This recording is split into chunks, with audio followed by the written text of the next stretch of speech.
Hey, what's going on, everybody? Cartes Ross from Medellin, Colombia.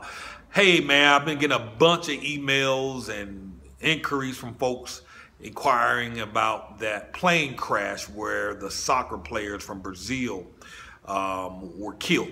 And that happened not too far from here. The airport is about a 35-minute ride from here up in the mountains. And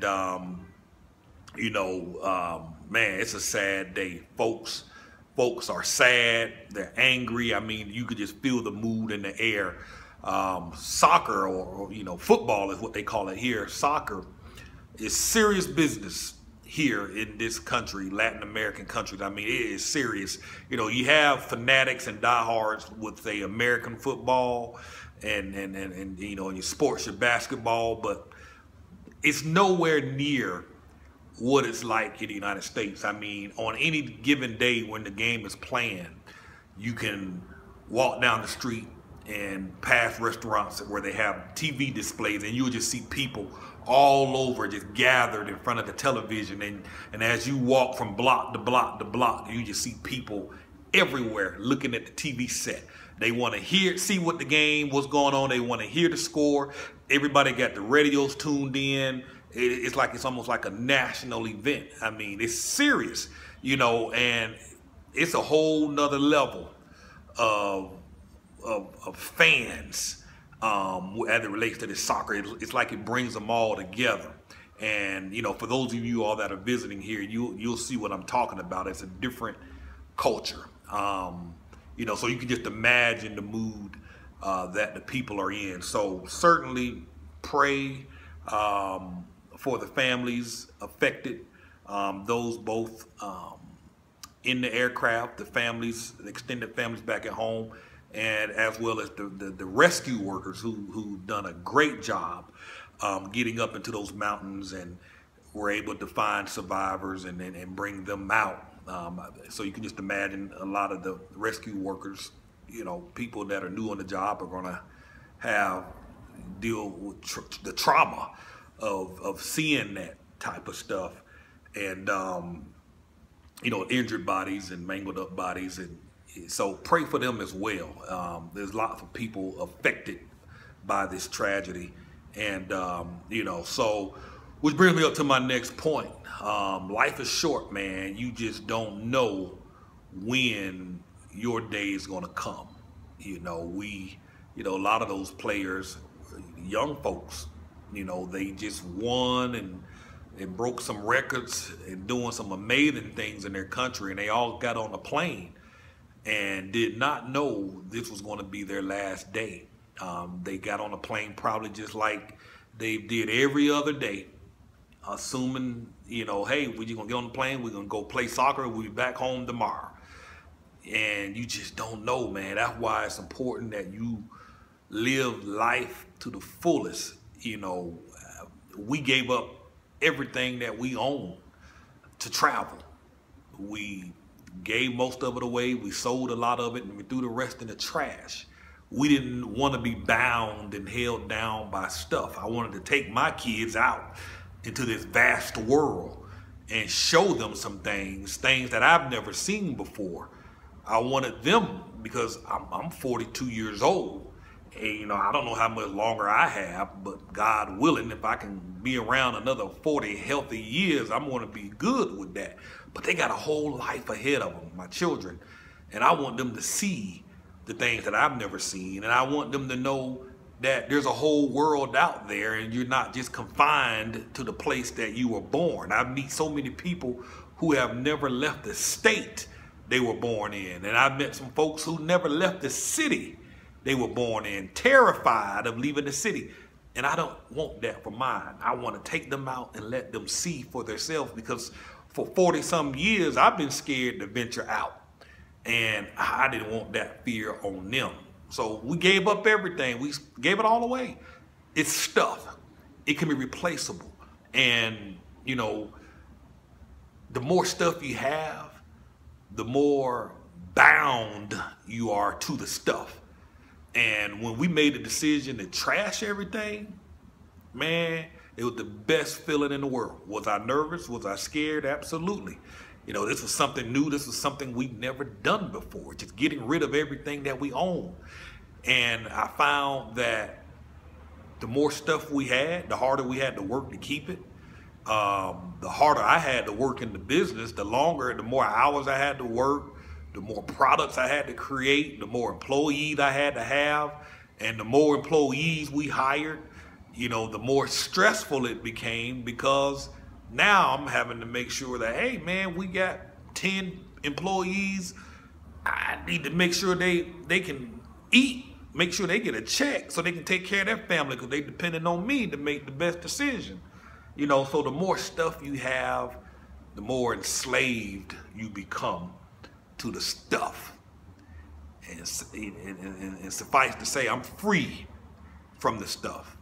I get to wake up, tend to my kids, take them out every day. Now, we homeschool, and so I'm seeing these jokers here 7 days a week. Some days I wish I could put them on a school bus, but today I was sitting down. My daughter was struggling with some division, my 9-year-old.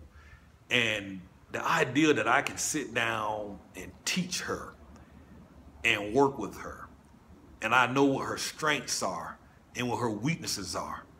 I know what she needs to work on more. I know what she's good at. I know what she needs help in. That's priceless, man. That's priceless. You know, I wish I would have done this a lot sooner. Got involved in their education, because now I get to indoctrinate them my way. And at least when I'm gone and leave this world, I can say I gave them all the tools and resources that they need. Hopefully, they'll be grateful for that. You know, kids, when they get older and run off, they always think about the bad and not the good. But you know, I got choices, man. And freeing myself from that stuff was probably the best, not probably, was the best decision I've ever made in the 42 years of living. Because I can go anywhere I want. I don't have to stay in one place because they say I have to stay. My job don't tell me I have to stay. My business don't. I go wherever I want. If I want to go to Thailand, Bangkok, Thailand, next week, I can get on a plane and go, because I don't have anything holding me down. You know, so this tragedy puts a lot of things in perspective, folks. Live your life, because when you die and you got all that stuff, your kids ain't gonna want it, the family ain't gonna want it. A lot of that stuff will get trashed, a lot of that stuff will get thrown away. The state sees most of it. You know, it's just stuff. I want to create the memories. I want my kids to have the memories. When I'm gone, they'll be able to share stories, and the stories can transcend and continue on. I don't want the narrative to be my dad worked 23 hours a day, gone 7 days a week, and was never at home. Or he worked his fingers to the bone to give us what we needed, but he was never there. I didn't want that narrative. So I'm gonna stop rambling on, man, but all is well here. You know, as it relates to our family here in Medellin, we still love the city. We love the people. It gets better day by day. Our Spanish is getting, we still got a long way to go. I decided I'm gonna try and learn some Spanish songs. My favorite songs, like Adele's Hello. I'm gonna learn it in Spanish. And I'm thinking that since I know the lyrics to the song and I learn it in Spanish, I can learn the Spanish faster. So I'm gonna test my own theory and see if it works. But that's it, man. Oh, by the way, I'm practically done with that course on how to package up your talents, your knowledge, your skill sets, and turn them into a business. I believe at the core, everybody has a course inside of them. We was talking about that the other day during the Thanksgiving week, Thanksgiving Day, when we had folks over, other expats. We were teasing and joking around that life is a course, and it really is. And I'm going to show you how to pull what you know from your own life experiences and how you can package that up, put money in your pocket so you can free yourself from the stuff and go wherever you choose to go. And if you choose to travel, you're going to need income, preferably money, US dollars type income, because the US dollar is strong here. You know, a lot of people have asked, can I get a job here in Colombia? In most cases, you're going to need a work visa from a company. A company has to essentially sponsor you, but the salary, you're going to be paid in Colombian money, essentially. And it's not as strong as the dollar. So you might, you know, like I say, the minimum wage here is $250 a month.